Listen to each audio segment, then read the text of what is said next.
नमस्कार, स्वागत है आपका मेरे इस YouTube चैनल पे। तो आज हम बात करने वाले moon in the 12th house, यानी कि चंद्रमा का 12th हाउस में कैसा फल होगा। एक्चुअली मेरे कुछ व्यूअर्स हैं जो कह रहे थे कि इस पर्टिकुलर टॉपिक पे वीडियो बनाने के लिए मे भी हो सकता है कि उनकी कुंडली में चंद्रमा 12वें घर में यानी 12th हाउस में प्लेस्ड हो। ठीक है, तो ये वीडियो आप लोगों के लिए भी है। कुछ भी प्रॉब्लम हो, कुछ भी आपको एक्स्ट्रा जानना हो तो आप कॉमेंट भी कर सकते हो। ठीक है, तो स्टार्ट करते हैं इस वीडियो को। चंद्रमा 12वें घर में कैसा फल देगा। अब सबसे पहले जानना है हमें चंद्रमा एग्जैक्टली है क्या होते हैं चंद्रमा। मून यानी कि हमारा मन। Moon represents emotions. हमारे अंदर जो इमोशंस होती है, ठीक है, फीलिंग होती है, वो एकलौता ऐसा प्लैनेट है मून जो उस चीज को रिप्रेजेंट करता है।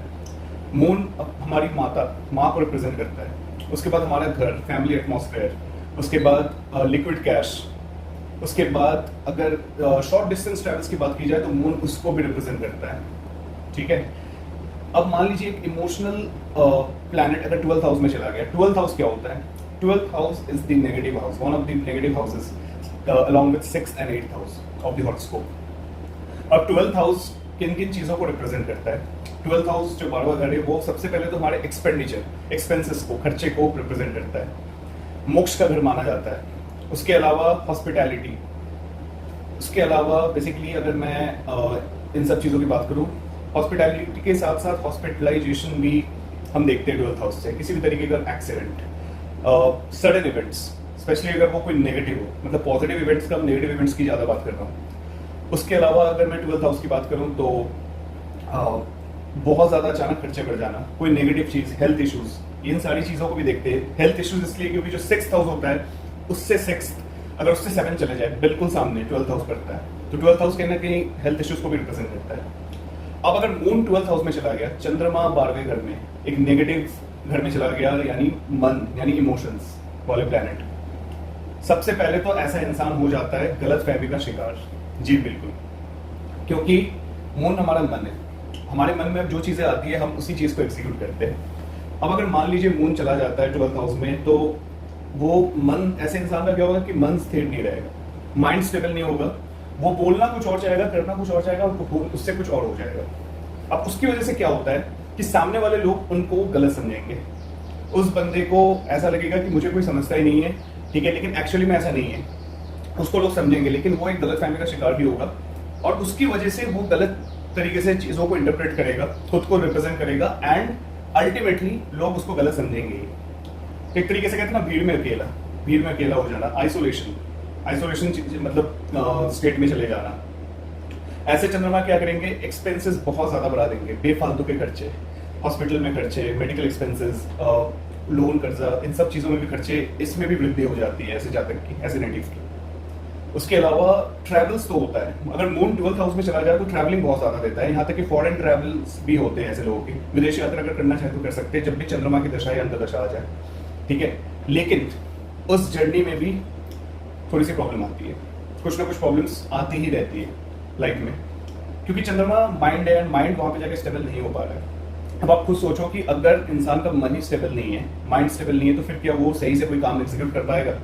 नहीं। 12th हाउस में वो चीज पॉसिबल नहीं है। यही अगर 11th हाउस में होता है, 1st हाउस में होता है, या 5th, 9th, तो फिर बहुत अच्छी प्लेसमेंट हो जाती है चंद्रमा की। इन जनरल बता रहा हूँ, बाकी आपकी कुंडली देख के पता चलेगा कि एग्जैक्टली चंद्रमा की स्थिति कैसी है। उसके लिए नीचे के दिए गए नंबर पे कांटेक्ट कर सकते हो आप। वो नंबर मैं इस वीडियो के एंड में विजिबल हो पाएगा आपको। ठीक है, लेकिन इन जनरल अगर बात की जाए तो moon in 12th house brings negativity. मन में बहुत ज्यादा नेगेटिविटी आती है, बेचैनी होती है इंसान को। ठीक है, तो इतने सारी नेगेटिव चीजें। बस एक अच्छी चीज क्या है कि ट्रैवलिंग होती है, ठीक है, फॉरेन ट्रैवल्स होते हैं, इंसान अब्रॉड भी जाता है आगे चल के, बट उस ट्रैवलिंग में भी कहीं ना कहीं परेशानी, जैसे कि मैंने आपको बताया, ऐसे लोगों के दुश्मन भी बढ़ जाते हैं कई बार। तो अब सवाल ये उठता है कि ऐसे चंद्रमा की जो नेगेटिव फल है उससे बचा कैसे जाए, क्या क्या रेमेडीज हो सकती है। तो रेमेडीज अगर मैं बात करूं तो सबसे पहले ओम नमः शिवाय का जाप बहुत इंपॉर्टेंट है। ठीक है, 108 बार आपको डेली करना है, एटलीस्ट मंडे को तो करना ही करना है। उसके अलावा शिव मंदिर में जाके, हर सोमवार शिव मंदिर में जाके आपको शिव जी की उपासना करनी है, एंड शिवलिंग पे आपको दूध अर्पित करना है। इसके अलावा आप मोती पहन सकते हो। ठीक है, चंद्रमा अगर नीच के नहीं है आपकी कुंडली में तो मोती या फिर मूनस्टोन धारण कर सकते हो। और इसके अलावा आप व्हाइट कलर की जो चीजें हैं, ठीक है, जैसे दूध हो गया, चावल, ये सारी चीजों का उपयोग कर सकते हो। लेकिन ध्यान रखना कि ऐसे लोग जिनका चंद्रमा 12th हाउस में हो, ऐसे लोगों को दूध का सेवन बिल्कुल नहीं करना चाहिए रात के टाइम पे, यानी you should not consume milk during night, ठीक है। दिन में कर लो, शाम को कर लो, रात में नहीं, क्योंकि वो जहर का काम करता है कहीं ना कहीं। कहने का मतलब है कि उससे हेल्थ इश्यूज आ सकती है, गैस्ट्रिक प्रॉब्लम्स, डाइजेस्टिव इश्यूज, ठीक है। एंड एक और उपाय जो बहुत ही कारगर है वो गाय की सेवा। गाय को रोटी खिलाइए आप डेली, इससे भी आपको कहीं ना कहीं बहुत ज़्यादा पॉजिटिविटी फील होगा एंड आप उस चीज़ को ना, इस नेगेटिविटी से आप बाहर आ पाओगे। तो ये थी चंद्रमा की रेमेडीज एंड चंद्रमा के इफेक्ट्स 12th हाउस में। आई गेस आपको ये क्लियर हो गया होगा। अगर वीडियो पसंद आए तो लाइक, शेयर एंड सब्सक्राइब जरूर कर देना मेरे चैनल को। एंड नीचे दिए गए इस नंबर पे आप कांटेक्ट कर सकते हो अगर आपको अपनी कुंडली की एनालिसिस करवानी हो तो मिलते हैं अगली वीडियो में फिर से, तब तक के लिए थैंक यू सो मच, नमस्ते।